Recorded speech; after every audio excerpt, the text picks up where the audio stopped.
just with Earhouse, I mean, we know you've had that background with strange music and coming from that era and with Tech Nine. And at that one moment they were considered one of the best and more profitable, most fully functioning independent labels. Was there things that you saw that you learned from there and that you're going to carry on? And will you be reaching out and maybe as mentorship, is he still going to act as a mentor? Maybe now that you're going more to the business side of running your own thing? Yeah, man. I always say that experience was like going to a university. Right. Kendrick Lamar is actually spawned from the strange music situation. We had an artist over there named J Rock, and Kendrick was J Rock's hype man. Yeah. And actually on our tours where he met Dr. Dre, well, after we did sound check in LA, they went to eat and they ended up meeting Dr. Dre or something like that. But I know it was after sound check. But Kendrick said that when on his first tour with Drake, he had come through Kansas City, and I jumped on his tour bus, and he said he was talking to Drake about how Strange Music was like artist boot camp. We had the toughest tour schedule. We considered our music to be the most elite, and so it was probably the most impactful experience as far as being an artist and as far as my business acumen go. A lot of artists don't have business acumen. Like they don't learn publishing. They don't learn the music business for real. And I learned a lot of it, and I've learned even more. I think, well, I've learned 50% of it there, and then another 50 since I've been totally independent, Yeah. learning how to conduct the business of music. So no, man, that was probably that was a dream experience. People couldn't dream of having that experience of being able to tour that much and be that successful on the independent music side. So yeah, man, I carry that with me, and I will forever.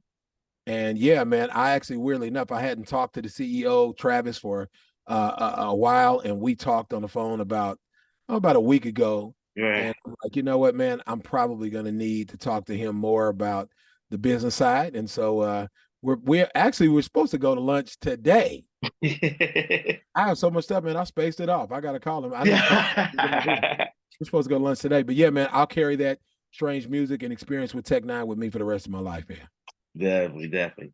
And so, what's going on with the Hood Billies? Any plans of more shows or going back in the studio with Colt? Colt and I are always actually I have a new Christmas song that I have to send to him today as well.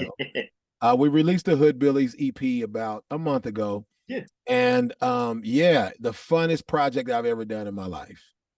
I really was just reaching out to Colt to do a collaboration. And once we did the first song, which was called All Now, he was like, we need to do a whole album together or a whole EP at least. And I was like, I got it. He was like, man, I'd love for you to produce it.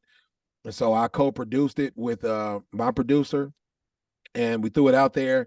We wanted it to feel like country and hip hop. So Hood Billies was the perfect name. And we plan on doing we plan on doing shows. We haven't actually done any shows.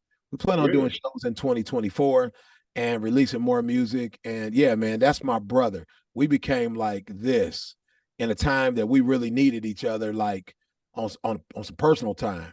Yeah. We And really needed each other. We were both going through an autoimmune issue after COVID, and we kind of coached each other through that, man. It became very close friends, and so the music just came really easy, and we plan on continuing that relationship. Yeah.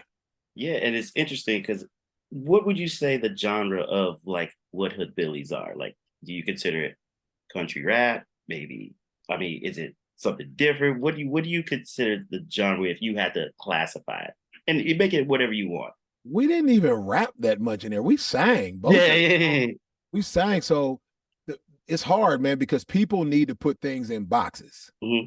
So if you had to put it in a box, somebody's gun in my head, got to put it in a box. I'd say country music. Gotcha. Some people will say country rap because there is a pretty heavy hip hop influence in it. Hmm. Um, so some will say country music, some will say country rap, some will say hip hop with a country music influence. But I would, if I had to say, I would say country music would be my answer. All right. But it's called, but because it kind of was derived from my brand of country Mhm. music, I call it Calico country. See, that's it. That's the genre. That's the genre Calico right there. Country. We just made it. Calico There it Country. is. That's it. We just came up with Calico Country, man. KC, which is where I'm from. it. That's great. That Kansas City, KC is where I'm from. So there you go. Boom. KC, Calico Country. Make it make sense. Right? Make it So make sense.